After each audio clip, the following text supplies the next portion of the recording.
Hi there, my name's Angela Murray and my business is called Living Life in Colour. As you can see, it's everywhere. And I am an intuitive artist and guide, originally from the north of England. And I found myself having manifested an amazing life on the other side of the world in the Bay of Plenty in New Zealand. One of the things I teach, amongst other things, is how to use mandalas for manifesting what you want to bring into your life or using them to meditate. And so, what I thought was I would combine that with the subject that I've chosen for my taster session for Kaleidoscope. So, the subject, or rather the person that I chose, is Eckhart Tolle. So, Eckhart Tolle, if you don't know who he is actually a spiritual teacher. And he teaches that we can find peace and calm by staying right in the present moment. And that your inner energy, when it's directed to the present moment and you're making decisions from that place, means that you make decisions based on wisdom instead of fear. And he recommends actually meditating as a way of bringing yourself into the present moment, or as he calls it, the now. And so I thought what I would do is take you through a process where we can create our own mandala and use that as our meditative process to get in touch with ourselves and just be in the present moment. And because we're learning about colour, what I thought was I'll help you create your own colour wheel first, and then over the top what we'll do is we'll actually create our own mandalas. Now, if you've not done one before, please don't panic. Basically, if you can doodle, you can do this, absolutely. And it's such a fun process. And I think because it's so repetitive, that's why it's really great to help you get in touch with that side of you that really just wants to be in the exact moment that you're in. But I'm really looking forward to taking you through this process, and I hope you enjoy it. I'll see you on the inside of the lesson. Okay, bye. So let's get ready and start with getting our supplies together to create the colour wheel. I've got a plastic tray here which I use for my palette, just a white plastic tray. I've also got a sandwich or side plate, and I'll explain more of that in a moment. I've got a cloth or a rag for drying your brushes, also very important. A ruler, very, very small pencil, and a bunch of different brushes. I know that I need one that's fairly flat and fairly thin, but I haven't decided which one I'm going to use. So I've got a bit of a selection there to move those out of the way. I've got acrylic paints. I'm working today with acrylic paints. So I've got a red, a red, a blue and a yellow. And these are primary colours. You may have a different red, a different yellow and a different blue, which means that your colours will turn out slightly different to mine. But don't worry, that's absolutely fine. And I'm using just a cold press 300-pound watercolour paper. And I've cut it into a square. Now the reason I've done that is because I actually like to turn my paper, and also it helps me find the centre. But don't worry, you can work in a journal, you can use whichever kind of watercolour or mixed media paper, and you don't have to cut it into a square. So just do what feels right for you. And this is where the side plate comes in. I'm going to use it to create my circle. You could use a compass, but actually I prefer to use a plate. I find I can actually get a good line if I use a plate rather than using a compass. And I'm going to sort of put it in the middle of the paper and use my pencil just to draw a line around the outside. And that's the end of the plate. And as you can see, it's created a good circle in the, what I hope is the center of my page. Now I'm going to take my ruler and draw a line inside the circle only, not outside, hopefully halfway across. You could, if you wanted to, measure it. I'm just sort of, I'm trying to work it out, but I'm just sort of guessing at this point as to where the center is. I've made a bit of a guess there. But yeah, I'm going to start with a horizontal line, draw that across the circle on the inside.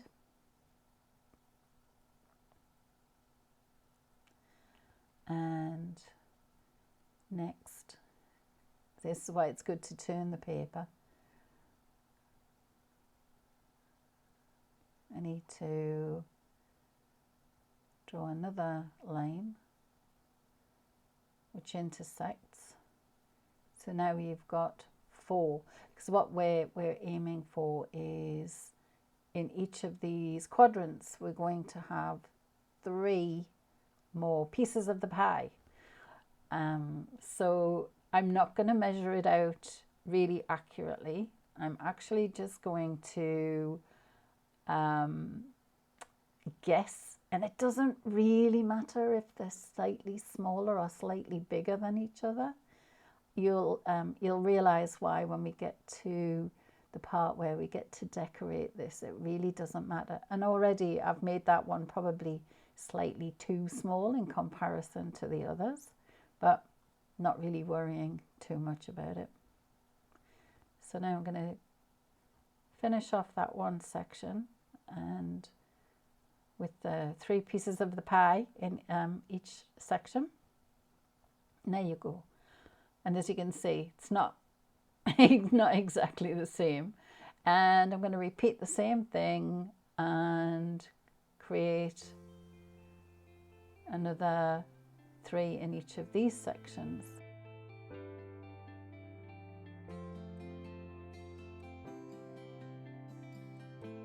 So I've chosen one brush that I'm going to work with. I've got my paints, and I'm actually going to start with just one of the colors to start with. So, and I'm going to start with red, and just using it straight out the tube, haven't added any water or anything to it, just creating straight onto my paper. So what I'm going to do is I'm just going to fill one of these pieces of the pie with the pure red colour. It doesn't have to be really neat. I mean, get it as neat as you can, but don't panic if it's not absolutely perfect. But just filling in that one piece of the pie. And you can move your paper around. You don't have to keep it in the same orientation. If it makes it easier to be able to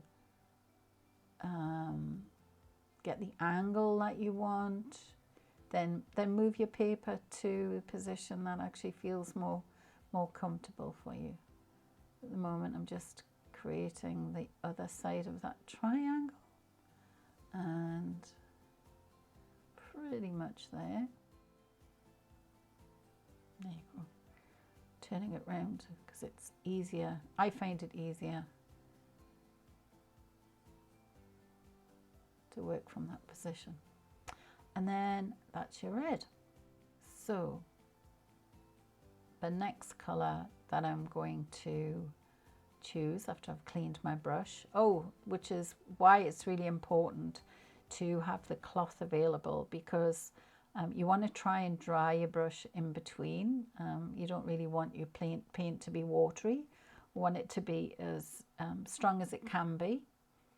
And what I'm pointing out there is that I'm not going to do the yellow straight next to the red. I'm actually going to have 3 sections which I'm going to leave blank, and then I actually put the yellow in.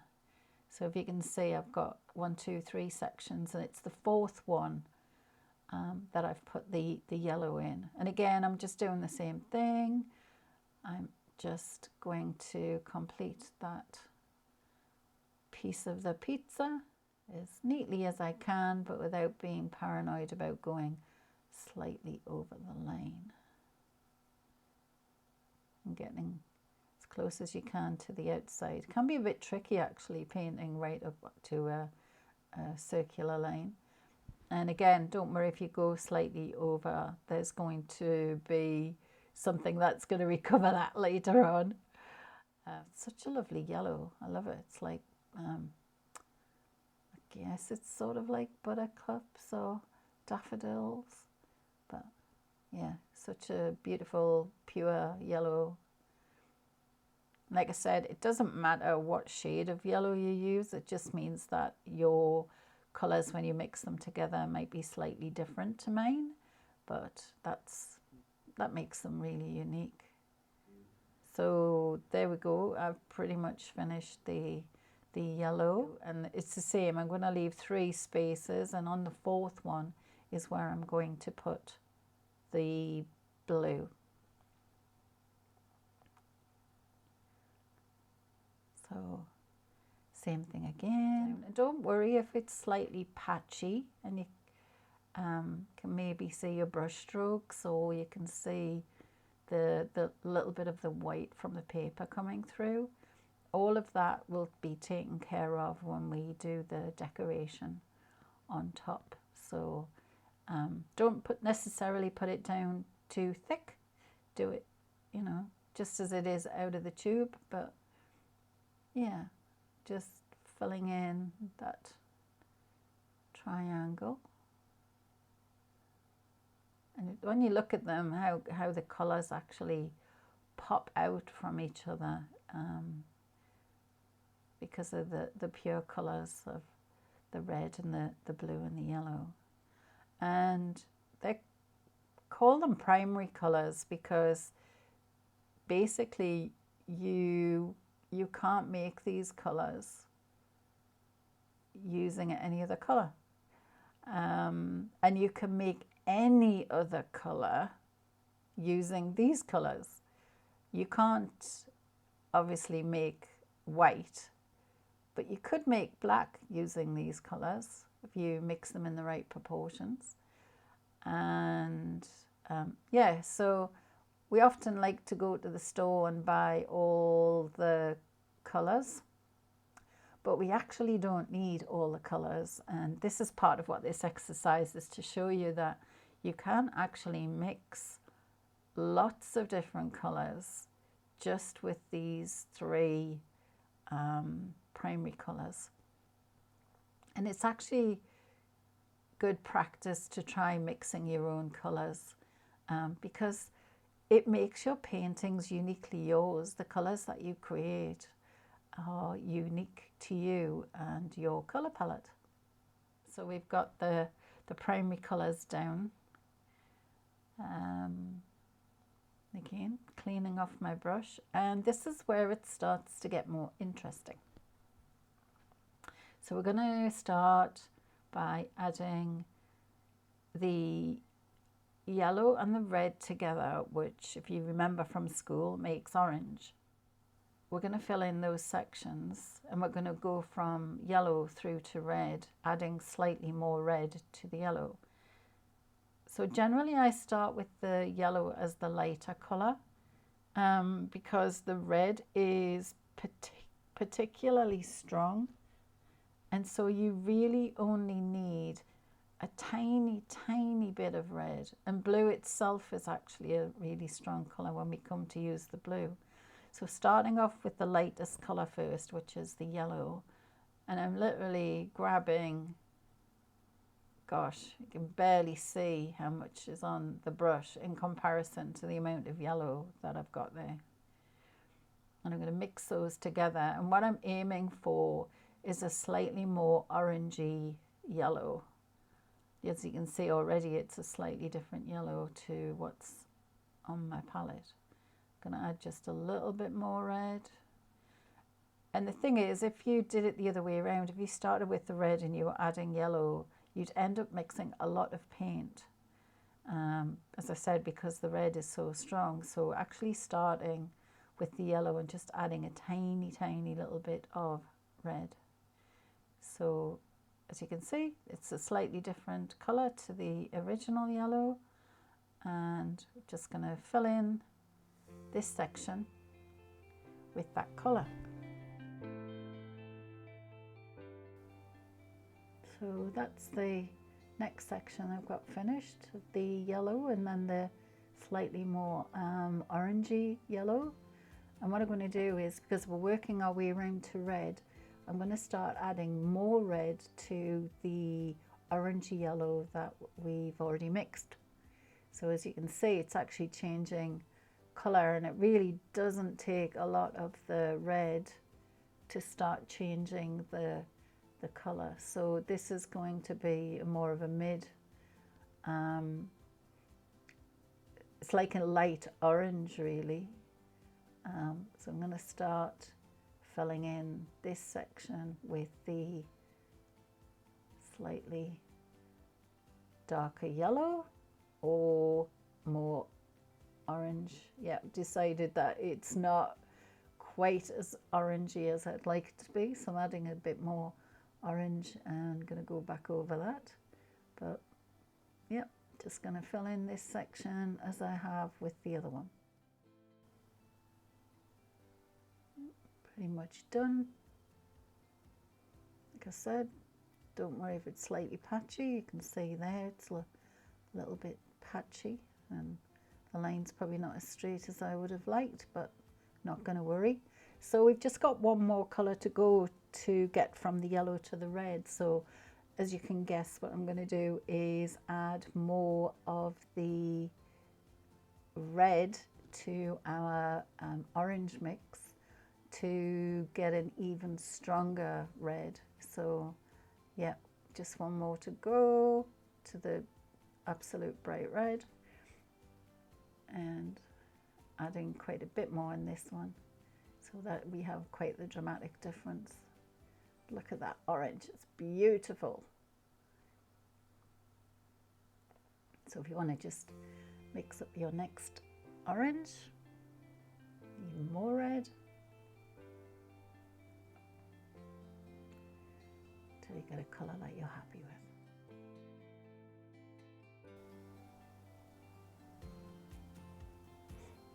There we go. Beautiful orange next to the red. Quite close to the red actually. You will actually notice a difference once it dries, but at the moment the colours look quite similar, and the light that I've got, you can't quite pick it out as much as you can the difference between the orange and the other colours. And now what we're going to do is we're going to work from the yellow through to the blue. So same sort of idea, starting with the yellow first, working through to blue. So taking the yellow and adding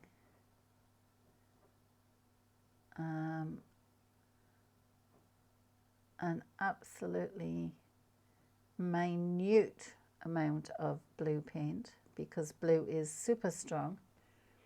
So what I'm aiming for is to make it just a slightly more limey green type of yellow. Let's change slightly, might need a little bit more.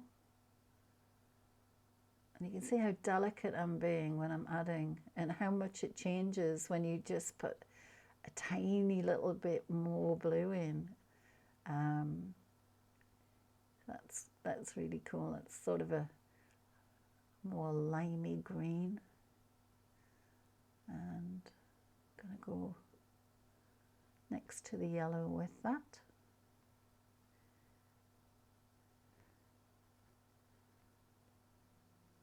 And yep, right next to the yellow, going to fill that one in just like the rest. Yep. And so same idea, just adding the last of that yellow in to make sure I've got enough to get right through to the blue, adding some more blue in. It's gone slightly darker, needs a little bit more. Being super delicate every time I take a little bit of paint. It literally is just a spot, and that's gone darker and a deeper green. You can see, lovely colour. And yep, deciding not quite as dark. When I put my brush next to the other one, I could see it was very close, so just adding in a little bit more so that there is a good contrast.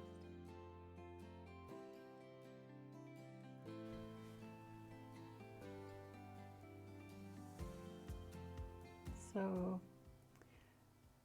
next we're just trying to work our way further towards the blue, and I'm going to make this green quite a bit darker. And I didn't have hardly any blue on my brush at that point, and look how dark that green has gone.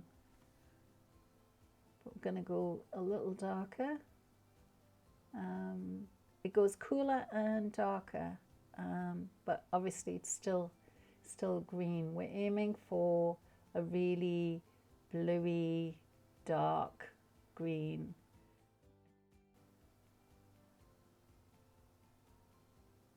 Just coming to the end of this one. And that's all the transition from the yellow through to the blue.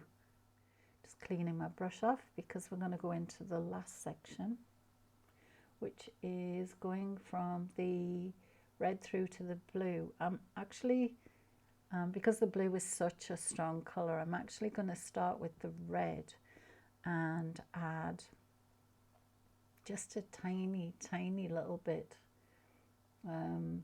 Well, a little bit more than tiny, bit of blue to the red, and yeah, because it's such a strong colour. So I'm going to start with the red as I've got there and grab some blue.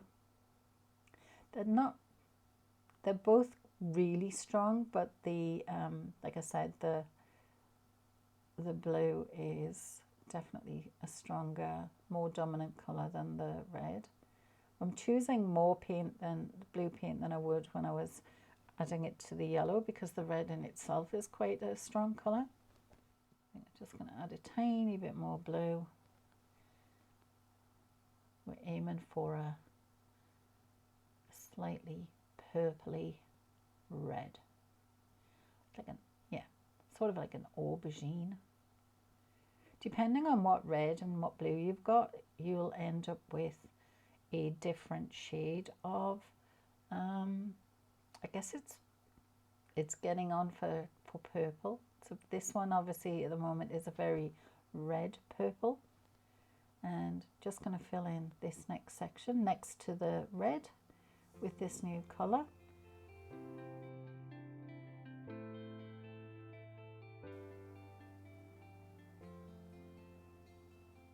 Right, there you've got a slightly darker, not quite purple. We're going to go darker again for the next one. Going to add more blue, which will make it cooler. And we're definitely getting into the sort of violet realm now. As you see, that's gone quite a bit darker than the previous. And just adding a little bit more blue. So it's definitely becoming more cool colour. And we'll go cooler than this. So same thing, just going to fill this section in.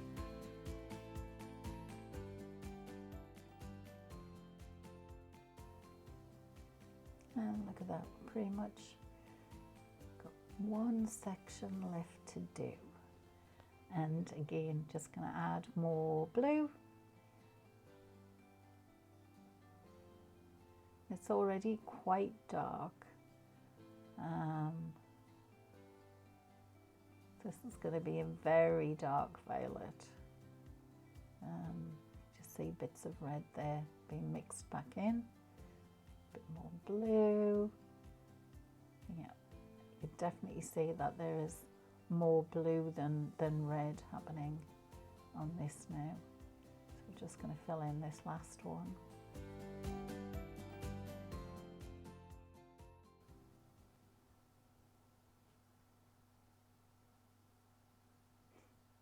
And there you go. That's your colour wheel. To show you a little bit closer. It's really difficult to tell those two last colours apart, but there are actually differences between them. You'll be able to see more once it dries. So what I'm going to do now is I'm just going to leave it to dry overnight. Definitely leave it to dry, otherwise when we go back in with the gel pens and marker pens, you'll find that they clog up your pen, and that's really, really irritating. So yeah, just allow it to dry overnight and we'll come back for the next part. So hopefully your colour wheel is completely dry. I left mine overnight just to make sure. And what we're going to do now, or what I'm inviting you to do now, is to actually, we're going to section each one of these off, and we're going to create our own patterns in each of them. And so I've got a few different tools. There are different things you can use. These are just your normal gel pens. This is a Jelly Roll pen. Don't know what brand this is. Oh, Signo Uniball. I've got white. I've also got a Posca pen. If you've got a fine Posca pen, you could use that. And I've also got black. So I've got a Pilot Permaball, which is black. This is a Staedtler Tri Plus fine liner. So all of these are, the blacks at least are all permanent markers, and the whites are gel pens. Now the reason I'm showing you both of these is because we're going to go in and we're going to create pattern on each of them. If you were to use white on the yellow, you're not really going to see it very much, so that's why I've got black. If you were to use black on the purples and the blues, you're not going to see them very much, so that's why I've got the white. So what I want to do is actually section these off again, and I could use my ruler, but what I'm going to do is just create a dotted line following along from where my original line would have been. So just creating a dotted line. And the reason I'm doing that is it makes it so much easier. If you actually try and draw a really straight line by hand, it can be really tricky. So I'm going to do that for that one. And you see, earlier on I was saying don't worry about getting your lines all neat and tidy. That's because we're actually going to hide them by doing that. And it really doesn't matter if you make them slightly wobbly. I actually at times do have shaky hands, so I sometimes deliberately draw shaky lines. And sometimes it's quite interesting. But all we're doing is just really sectioning each one off. I think I'm going to do this one. Ideally what I'd love to do is have half of it white and half of it black. I'll just see whether or not that's going to work when I get to the colours. So I'm going to go around here to the green. If I bring it closer to you, you might be able to see a little better there, like stitch lines. So I'm going to go around, probably going to do this one between the red and the orange.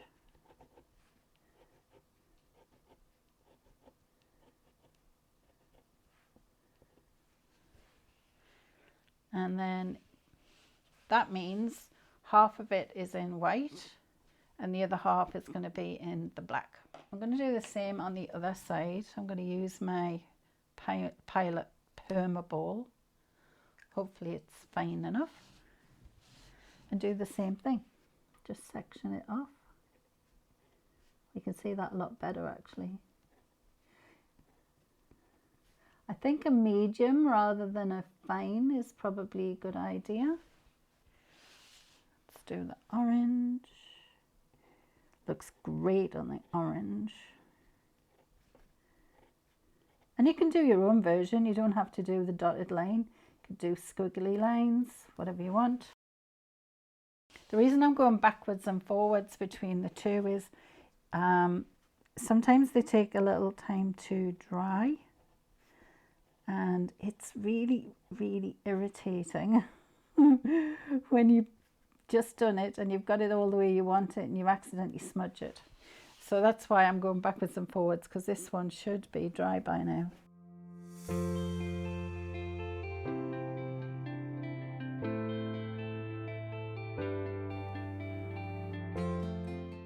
And at the moment, I'm just going to leave round the outside because I'm not quite sure what I'm going to do to it yet.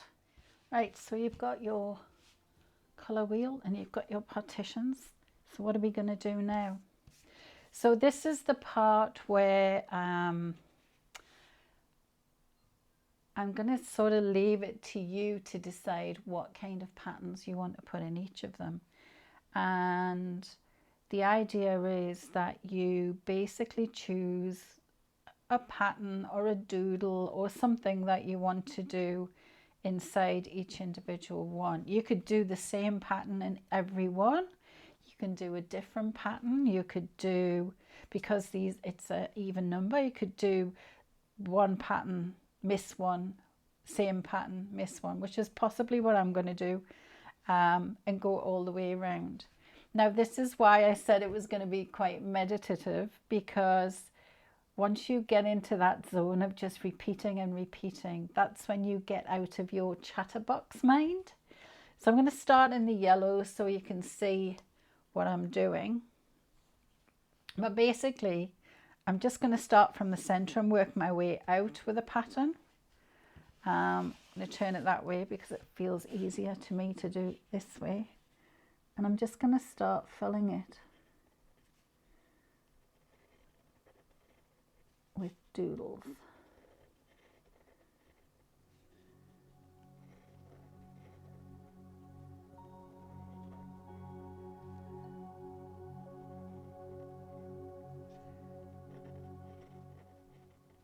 If you can see that. And then as I get further out, sometimes the doodles get slightly bigger.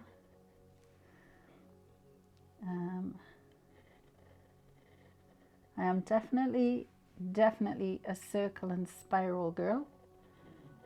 So you'll find that a lot of what I do has got circles and spirals. And then quite often I do, I don't know what these are, it feels like sort of leaves or little bits that I add to them.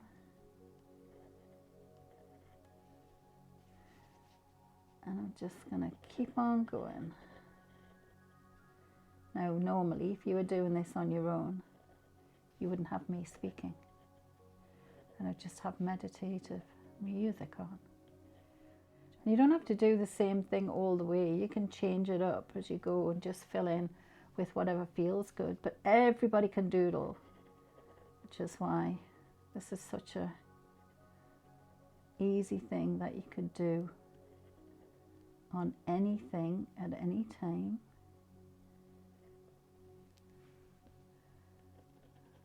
Just going to carry on with this.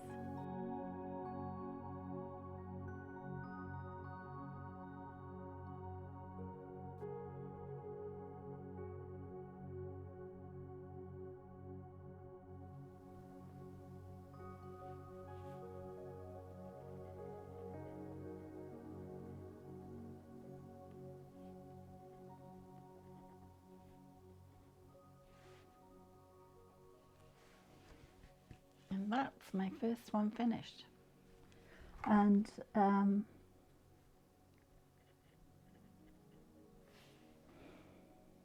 think I've decided at the edges,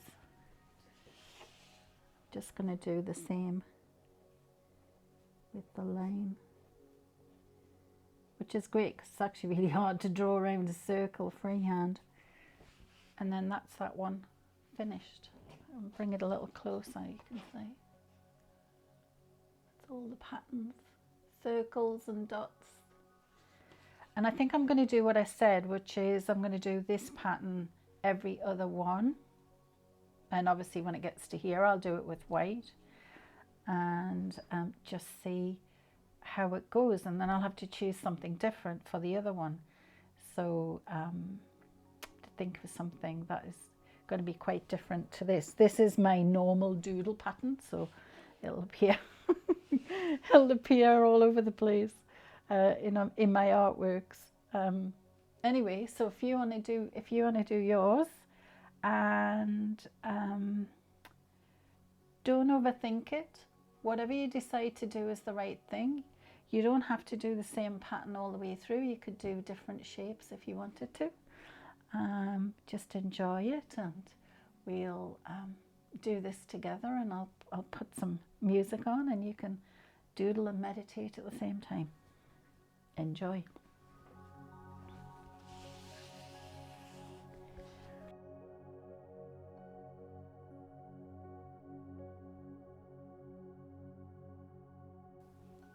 There's 2 done. One of the things I noticed when I'm actually working through is occasionally I'll make a mistake. And one of the things that Eckhart Tolle talks about is actually the ego jumping on the fact that something is right or wrong. So if in the moment when I make a mistake, I can just think, it's not right, it's not wrong, it's not good, it's not bad. I don't get attached to it. And the interesting thing is, because we look at these things so closely, when I stand back, I actually can't see it anyway. So I think there's a life metaphor in there somewhere. Right, I'm going to go back and do my last black one of these, which will be this one. And then I'll start to work into the white. It's even really tempting to leave each one in between without pattern. You could do that too. And the great thing about this is you don't have to do it all in one go. You can just work through one and then decide to put it away and then get it out again. So I'm going to do this one next. I'm really enjoying the process.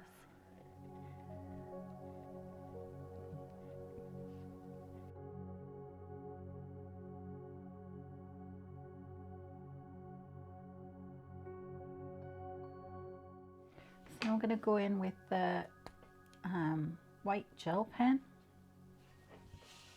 And again, just for me, I'm just going to leave that one and work in this one. It'll be interesting to see what it looks like in the white compared to the black.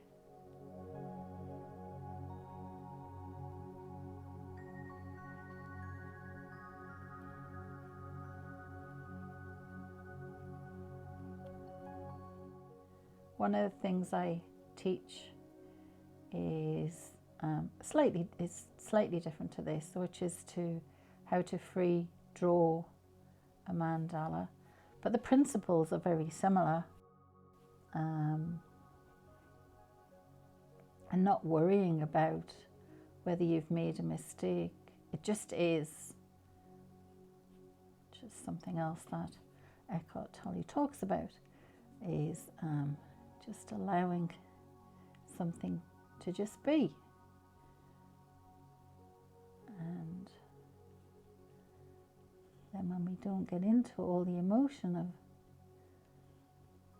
a situation or keep clearing it over and over in our heads, which we're very good at,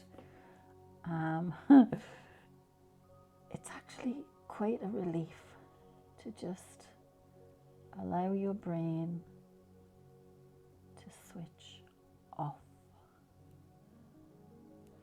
I always think of this kind of process like the logical side of your brain is trying to work out why on earth you're sitting doing this. And as a result, because it can't really make sense of it, it just decides to take a break,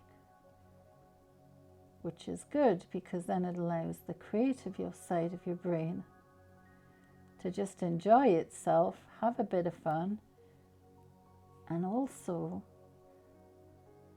often when you're doing this kind of thing, you get really good ideas because you haven't got that negative side of your brain telling you all the reasons why you can't do it. So this is a really good way if you're trying to de-stress and come up with ideas. You can do it like this. There's the white one. How cool is that?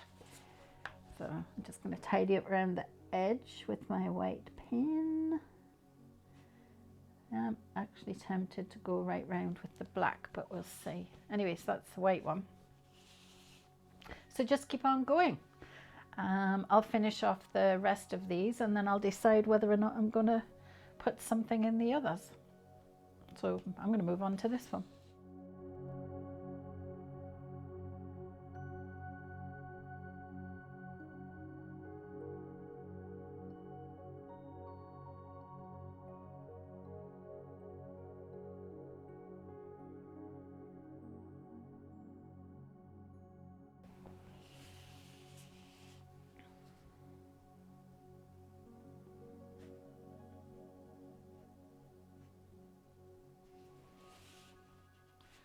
I don't know about you, but I'm feeling really zen right now. I am actually going to fill the others in. I've no idea until I put pen to paper what it's going to be. So that's going to be interesting. But let's see. So I'm going to start back with my dark pen. And remembering that for me anyway, I'm going to keep half light, which is all of these, and half of them are dark. So what to do for this one? Here goes.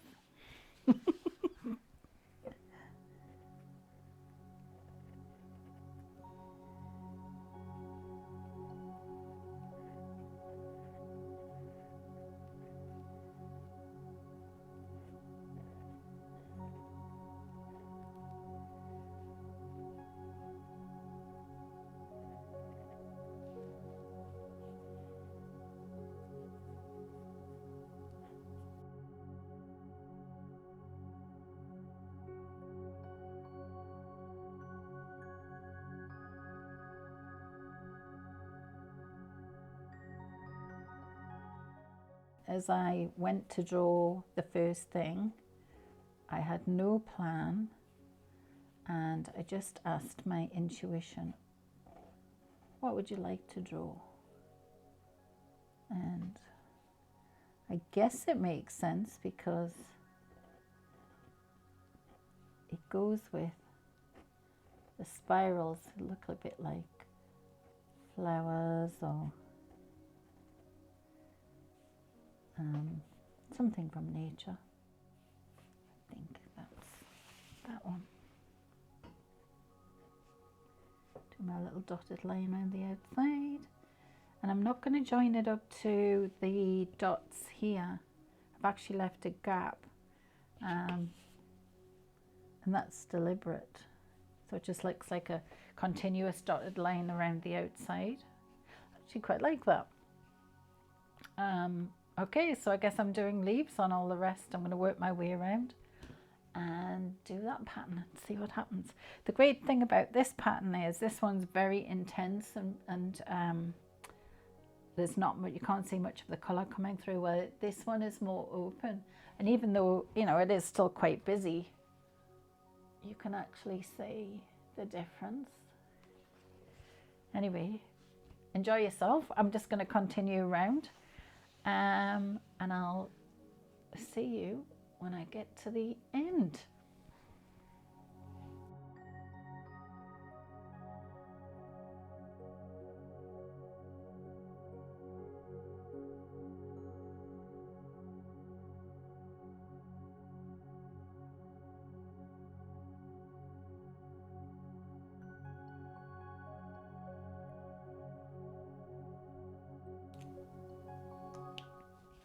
There, all of my dark ones done.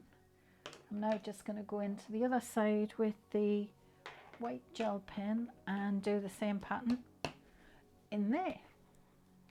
I hope you're enjoying yourself.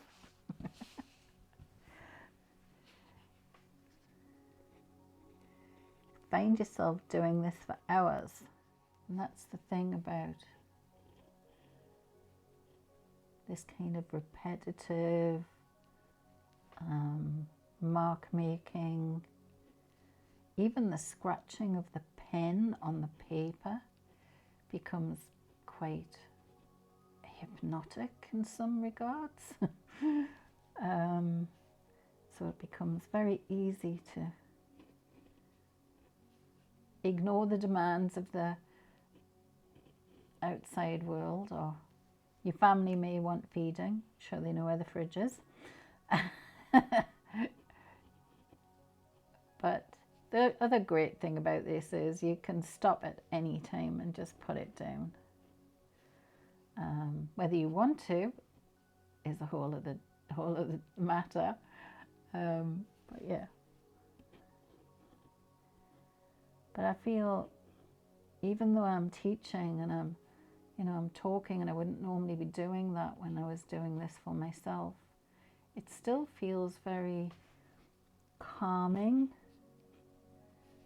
and soothing. And even though I've had a super busy day, I feel quite, as I said before, quite zen. And I'm not judging it. You know, I know that there's some that don't look as I would have liked them to look. But actually, at the end of the day, it doesn't matter. And it's always good to remember it's just paper and it's just paint or ink, and it actually doesn't matter.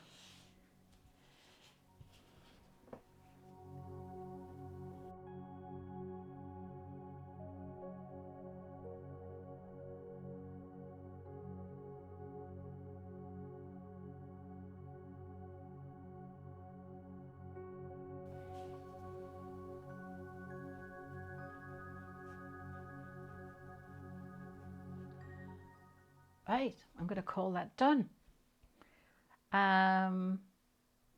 If you noticed, I've gone around the edges and I've done the dotted line, and it's actually tidied it up from what it was, because it wasn't the neatest.